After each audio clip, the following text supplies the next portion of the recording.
A longtime Minnesota Republican lawmaker known for championing health care and environmental issues has died. Former U.S. Senator Dave Durenberger passed away this morning, surrounded by family in St. Paul.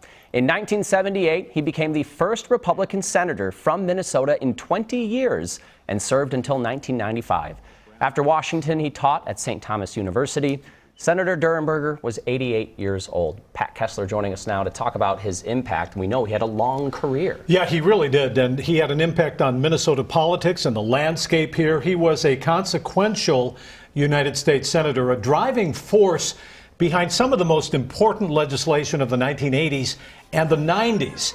Durenberger carved out a reputation as a national expert on health care. He was the driving force behind the Americans with Disabilities Act. That's the federal law, the first time banning discrimination against disabled people. And Durenberger was a powerful supporter of environmental issues, from the Clean Air Act to the Boundary Waters Canoe area. Had a big impact. Durenberger died peacefully at home, surrounded by his family, including his wife and children, and his son, Mike Durenberger, a valued member of our WCCO family. He is a photojournalist here.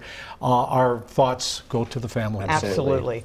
Pat, I just want to ask you, over the years when I've talked to Republicans or people who say they used to be a Republican, Dave Durenberger's name comes up and they say, I wish there were Republicans like Dave Durenberger. You know, this is happening all over social media today. People are saying, in fact, he's the only Republican I ever voted for. He's my favorite Republican. He's my favorite Republican senator.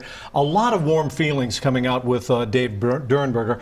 And many people don't realize or are only now remembering all of these really big, impactful legislation, the laws that he was involved in that really changed our lives everywhere around the country and here in Minnesota. And not only, though, he also had some political setbacks.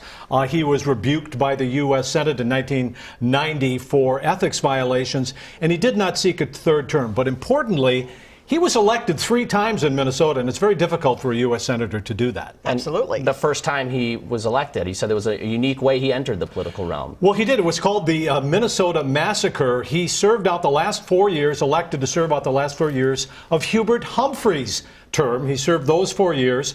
That was the year that Republicans took over all of the top the state offices in Minnesota, the 2 U.S. Senate seats and the governor's office, and people remember him not just for that, but then all of the work he did afterwards. All right, a bridge to Minnesota's glorious right, political Minnesota past, progressive, Republican progressive. All right, thank you so much, Pat. You bet.